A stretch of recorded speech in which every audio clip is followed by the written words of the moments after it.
Hi, I'm James Johnson, founder and CEO coach. Welcome to Peer Effect, the podcast where your peers will tell you how to 10x your business. I've often found with coaching clients that a few key concepts emerge. What's powerful about these insights is they become shorthand for a whole range of positive behaviours and outcomes. My guest today, Steve Duncan, is Managing Director of C Studios. He's an expert in place marketing. Steve's been part of the same group for 20 years, but has had 3 entrepreneurial experiences part of his time with them. His latest is launching a European subsidiary 3 years ago. This is the episode for you if you want to learn about the importance of staying on offense rather than defense, and practically how to do it. So Steve, welcome to Peer Effect Podcast. Thank you for having me. Now, when we were doing our pre-show research, it turned out that you're a bit of a cyclist and have cycled pretty much every big mountain you can think of. Is that right?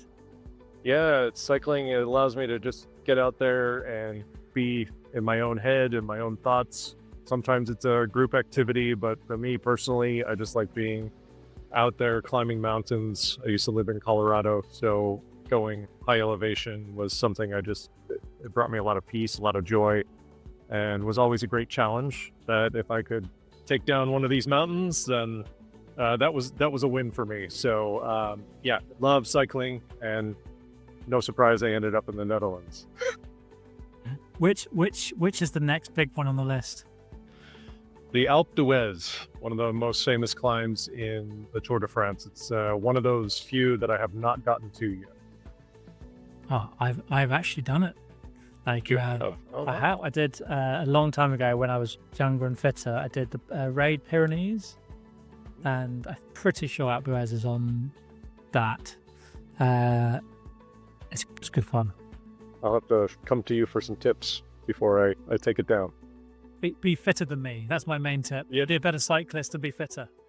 I'm in trouble then. And so not missing the mountains in the Netherlands.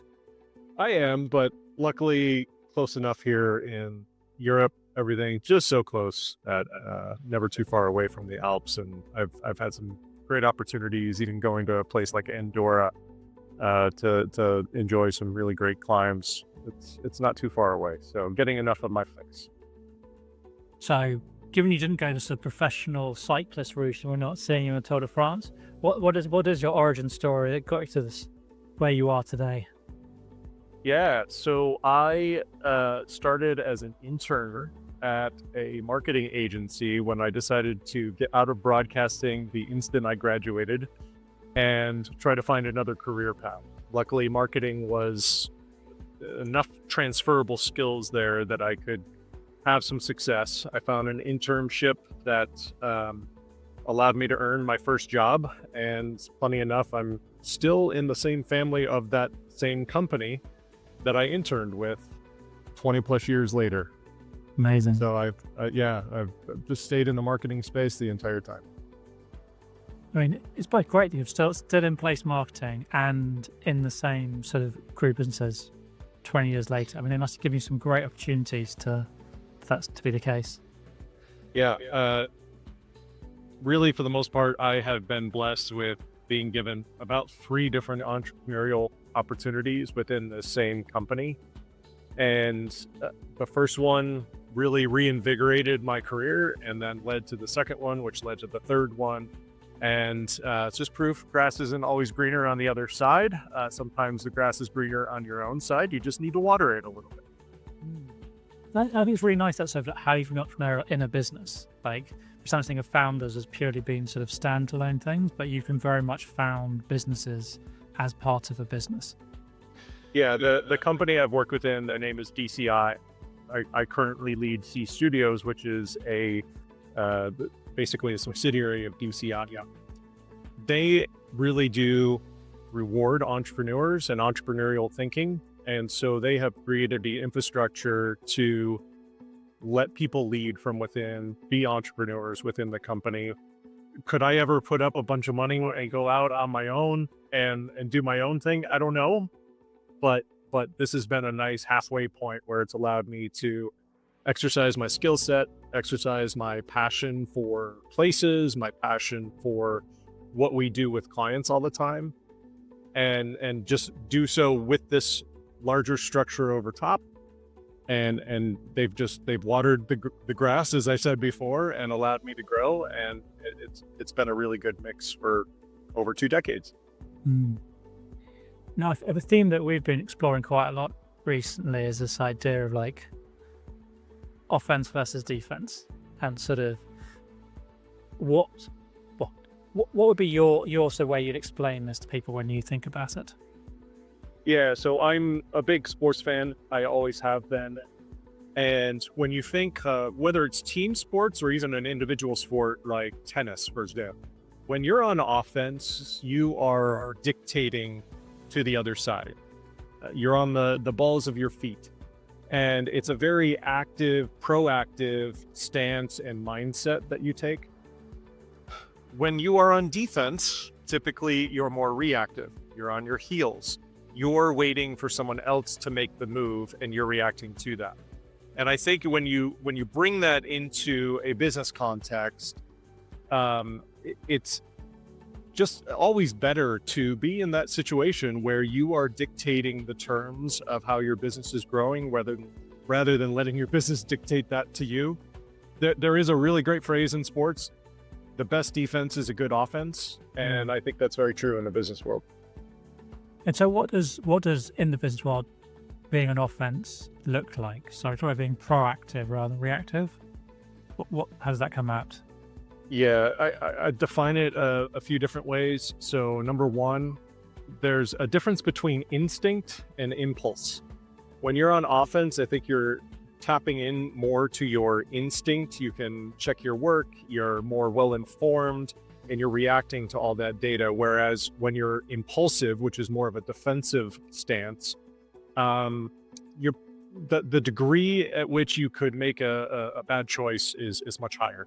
And so this instinct versus impulse, I think you want to be relying on your instincts, not so much being an impulsive decision maker. A second part to this is around intention.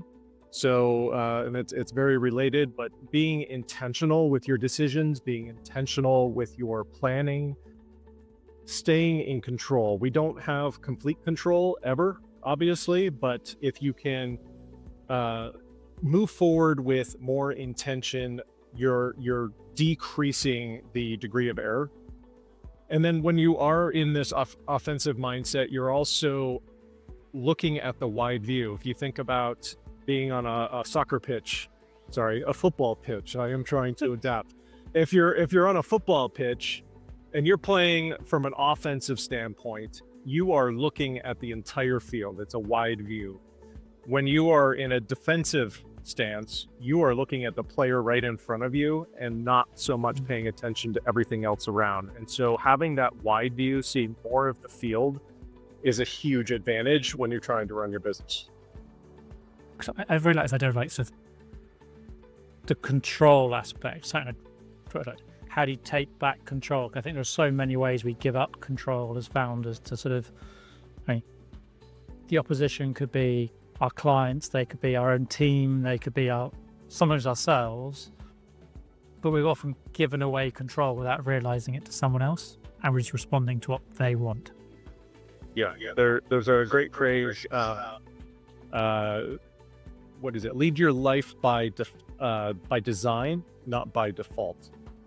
And I that's a phrase that really speaks to me on a personal level, but I think also very much from a business leader standpoint also is very relevant.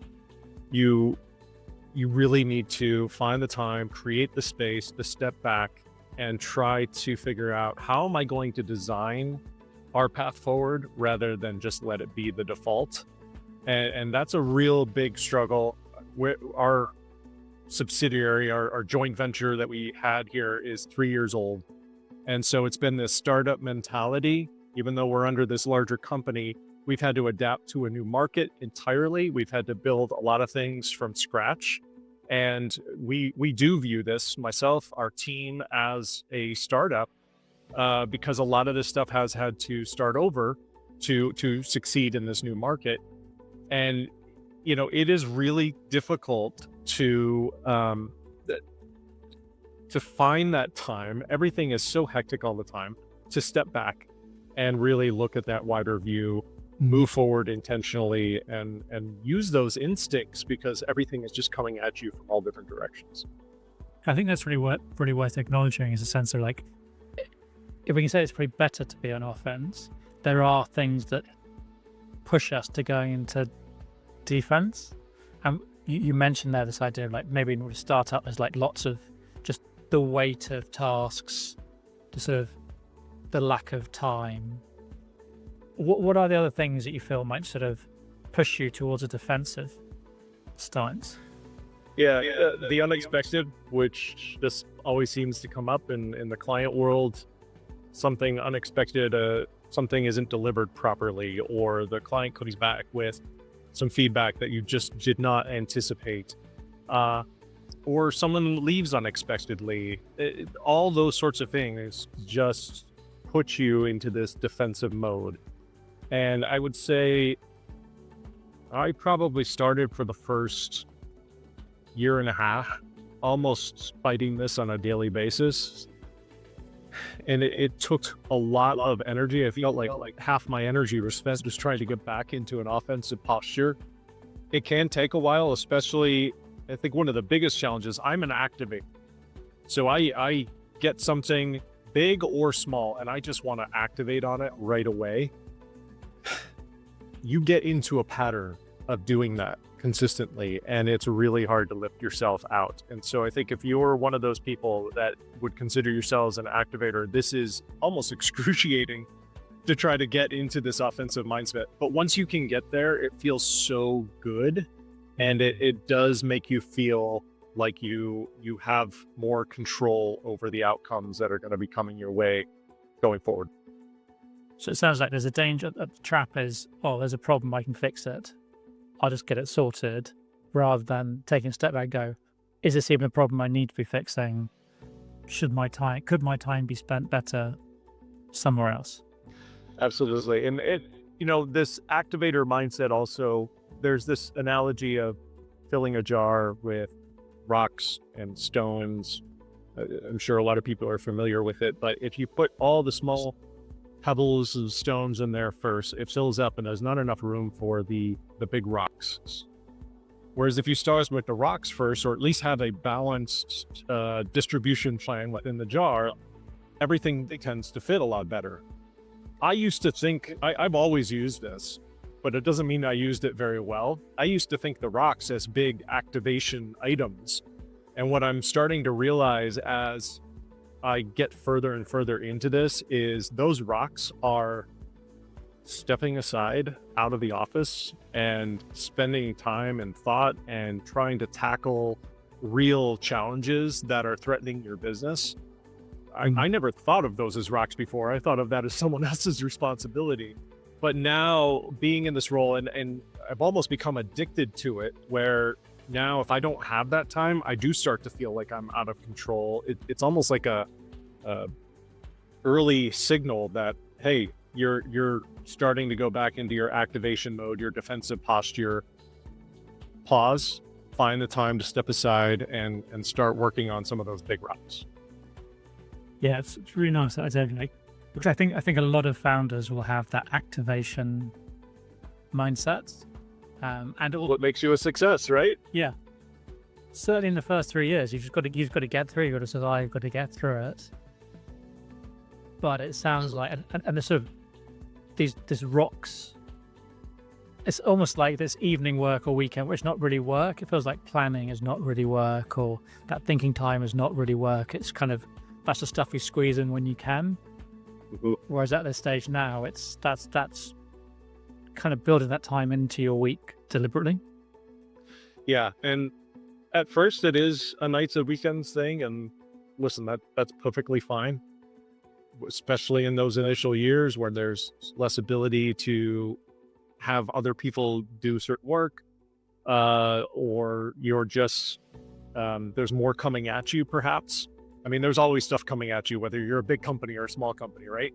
but there's maybe less flexibility in where you can shift some of that responsibility when you are a startup and you're in the survival mode. And so nights and weekends is perfectly fine, but you have to dedicate that time. And eventually the goal is to move that towards your core day and core time to work. But I'm perfectly fine. I established this habit. I live here in The Hague. It's a very walkable city. I go for a walk in the morning, as I do every morning. And on the weekends, I just stop for coffee and I just sit there, and I have no timeline, no agenda. I realize that if you have kids, this is probably a little more difficult to do, but it's just, and then I'll just take out my phone and I have a list of challenges that we're facing, and I just try to tackle whichever one feels right in the moment. I like keeping that list because one challenge may be more analytical, one might be more, requires more of a mindset that is emotional, more creative. Whatever those mindsets I'm in, I have a challenge that I can tackle, and I just sit there, and for the first 10 minutes, it's completely unproductive. And this is the 10 minutes you might spend on it during the week or in the normal run of your business. But the whole point is, once I get to that 11th minute, wow, that new idea came, and then this other new idea comes, and then before I know it, I'm 30, 45 minutes into this. I don't want to stop because the ideas are flowing. And I think that's the whole point, is those first 10 minutes, you're not going to come up with something magical. But if you just sit there and marinate in it, the whole world can open up in terms of possibility, and really creatively thinking through these challenges and coming up with more than one solution. Because the first solution may be the most obvious one, but the second, third, and fourth ones, chances are those are the more interesting, creative, possibly challenging, but also more productive solutions when you consider the whole picture. So the defensive approach is kind of respond, get it done in the moment, just get it off, use the 10 minutes to get it off your plate. But it sounds like, so the offensive approach, just make a note of it, and then have time in your week where you can come back and go, okay, I need to give this an hour. This is worth giving an hour. And then it's like, this is not, I want to really see what can be possible rather than just what can be ticked off. Yeah. And it's that intent. And one of our values as two studios is intentionality. And it's the one that resonates the most with our team because it is one of the more unique ones. We don't hear that a lot as a company value, but we all gravitate around that because when you really think about it, that is such a habit and a skill and a mindset that has so many other benefits for everything else.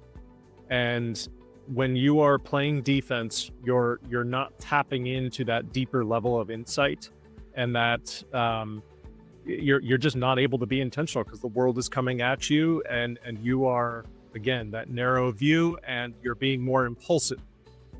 When you are in that offensive mindset, then that's where, okay, we can be truly intentional.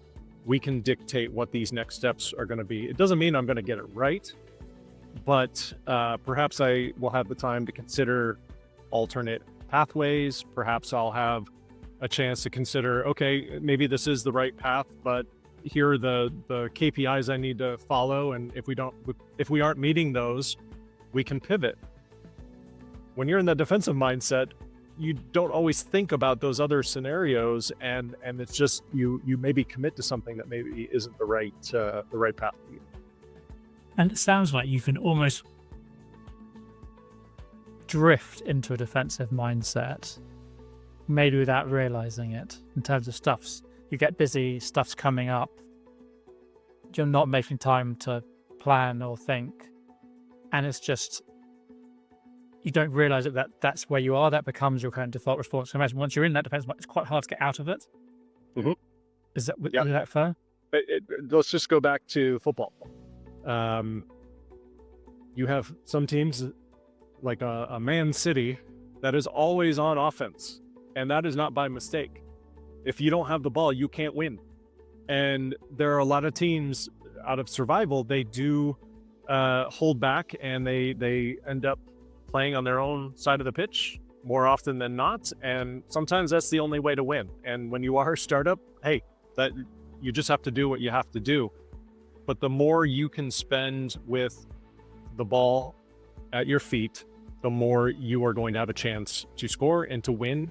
And so sometimes it's that simple of, for me, I'm a sports fan.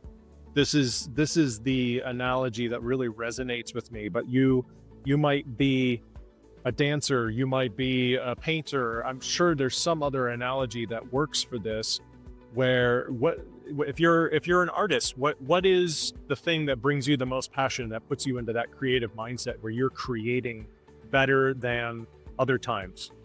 What is that unlock? So it doesn't have to be just a sports analogy. And maybe it's not offense versus defense, but what is that passionate thing in your life where when you're doing it well, what can you draw that back to? And when you're not doing it well, what's preventing you from that? And see if you can carry those principles into your business life, and play around with it a little bit, and see if, hey, maybe this is the mindset I need to be in for me to do my best work, not just as an artist, but also as a business owner. Yeah, so give it some language and just a frame of reference that you'll buy into and go, this is what it looks like when I'm doing well, and this is what it looks like when I'm surviving, rather than tapping into like those higher functions. Yeah, we're all passionate business owners. So where is the passion more positive, and where is it more negative? And how do I create that unlock by finding the analogy that, in my work life, there was a time where I was not as productive and not performing as well. And I realized I was doing a lot less of the things that made me happy outside of work. And I started exploring, where else can I find happiness in my work life? And what I found was, if I was doing more things, playing sport, hiking, outdoors, cycling, those sorts of things, I was happier at work. And so it's the same thing as a business owner. We spend a lot of time in these very high stress situations, but some of those high stress situations are really positive and some are really negative. How can I have more of those positive moments? And what from my personal life can help me to tap into those? What language do I need to use? What frame of reference? What analogies? They say storytelling is the great gift of business owners. Sometimes you have to tell yourself a story. And for me, sports is that story. And the language I use really helps me to flip the switch on and off sometimes if I catch myself in a downward or upward moment. It also sounds like what's going on in your personal life can affect whether you're on offense or defense at work. I imagine if you're feeling tired, or you're not exercising, or there's something else going on, it is probably more likely to trigger a defensive mode at work as well. Is that fair? Yeah, I think so. Family situations, recent tragedy in the family. I have so much respect for people that have children. I do not have children, and just but we have people with children on our staff, and to see, gosh, my daughter was up all last night and I didn't get any sleep, and to just think about that in my own life, I can't imagine having to come back and give all of myself to work.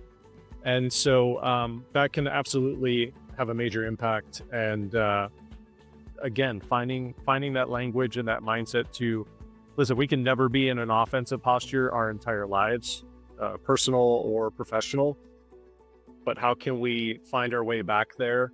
I mean, teams go on a losing streak, right? Individuals go on a losing streak, and they have to work really hard to get back into their winning ways. It's another analogy of how this works. You can never be on offense all the time. That's fine. There are moments, ebbs and flows, and so forth. But how can I work back towards that, towards getting the ball back and being on offense? I think that's to be mindful of the state that we're in. Maybe call that, maybe maybe it's okay for a period to be in defensive state if, for example, there's other stuff going on, or it is a survival stage for whatever reason. It's just about being aware and making a conscious choice, then going, actually, maybe that's okay for now, but let's move as soon as we can back into an offensive state. Yeah, and apologies to anyone who's not a sports fan, because I'm coming up with a lot of analogies here, but let's just go back to football. You're up 2-1, and you're in the 65th minute, and you get a red card, or one of your players gets injured somehow, one of your star players. Guess what? You might just have to go back to a defensive mindset and just hunker down and make sure the ball doesn't go into your net, and preserve that 2-1 lead, or preserve that 2-2 tie. You sometimes have to shift into a defensive mindset. And again, that is okay. You can never always be on offense. But then, new game, new day. How do we get the ball by our foot and start playing offense again?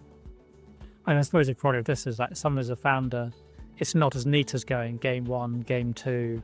You don't have 3 days between games. It's kind of every day is a new thing. All those days can blend into one. And so maybe you do in the 65th minute switch on to defense, but maybe then you defaulted to that state for the next game and the next game and the next game. So it sounds like this pause, finding times to pause and check in with yourself, whether it's through planning or through other things, just is important. Yeah. And it's, being on offense is exhausting. You almost need time to be in that defensive mindset. And I think bigger picture, you want to be on offense more than you want to be on defense. It's thinking ahead. It's not waiting to the last moment, the day before, the hour before, for every single thing you do. I mean, I used to be one of those people that would show up at the airport, and I would leave myself the minimum amount of time to get through security and make my flight, because I wanted to maximize my time not at the airport. I missed the flight, and I started to get stressed when I was cutting it that close. And maybe it's just the older I got, that was my young self. Now I'm a more mature self. And so now I do like getting to the airport early. I don't want the stress because it's unnecessary. I don't need it. And so if I get to the airport a half an hour early before I should, just to prevent all that unnecessary stress when I got plenty of stress elsewhere in my life, then that's perfectly fine. And that's how I've adjusted through life. But yeah, I think that's a great way of putting it. Being on offense all the time is not possible.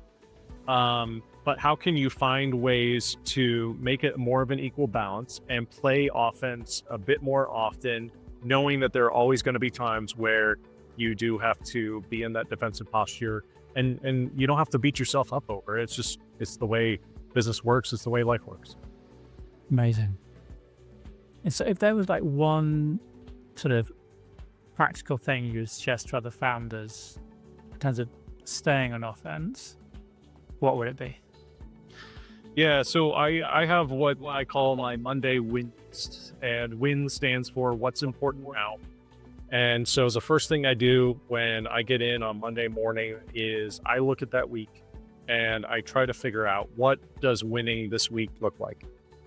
And it's a bunch of small things, it's a bunch of big things, but as much as I can, I try to prioritize my time to map those Monday win list items to my quarterly goals, which I then map to my annual goals. I can never spend 100% of my time working on my annual or quarterly goals, but when I'm trying to decide what's important now, am I spending enough of my time focusing on those quarterly and annual goals? That helps me to determine. And I've got meetings all week, so I need to fit those in. If I have a heavy meeting schedule, that list needs to be shorter. If I have a lighter schedule, that list needs to be longer.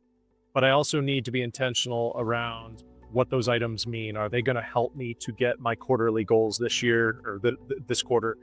And those quarterly goals stem from the larger business goals. So that Monday habit, sometimes I'm traveling on a Monday, and by Wednesday, I'm back, and I'm like, oh dear Lord, what am I doing? I don't know where do I start with my list because I haven't gone through my 1-day win list. So it does become a habit that's almost unsettling if you're not doing it.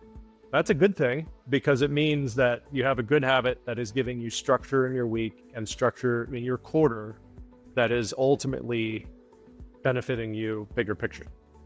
Or really like that, in fact, you're connecting your weekly tasks with your quarterly and your annual. So actually you're making sure, by doing that, you're making sure that your important stuff's being prioritized rather than just urgency. Yeah. So that feels like a really, really effective habit for people to copy.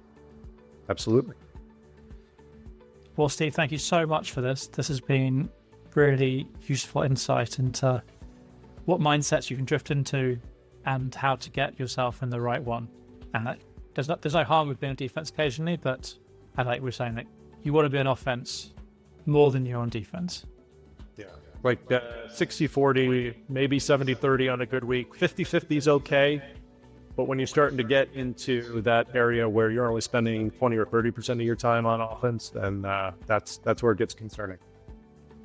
I can definitely think back to times where I've spent close to 100% on defense, when saying that you're in a pure responsive state, like you've been drowned in just 5-minute requests in the office, and there's all sorts of client stuff going on, and like I have no control of my week, and that's not a fun place to be. No, it's not. And I will say, offense is the more fun usually, and defense is really exhausting. If you think about basketball, if you think about a lot of sports, when you're playing constant defense, it does get exhausting. So we want to have more fun in life. We want to enjoy more of what we're doing. It's usually a lot more enjoyable when we're the one dictating. Nice. That's going to be a good title for this episode. Have fun, go on offense. Yes. Thank you so much, Steve. Thank you. Such a great episode today with Steve. A really practical idea that resonated with me was capturing those bigger ideas that you probably could get off your desk in 10 minutes, but instead pausing and adding them to a list, and then reviewing that list and choosing one at a fixed time once a week when you truly have the right environment, time and space to really get the best answer, not just the easy one. I'll see you next Wednesday for another Founder episode, or Monday for the Peer Effect Postbag with Freddie. As ever, if any questions, just email us at hello@peer-effect.com or reach out on LinkedIn. Thanks for listening and happy scaling.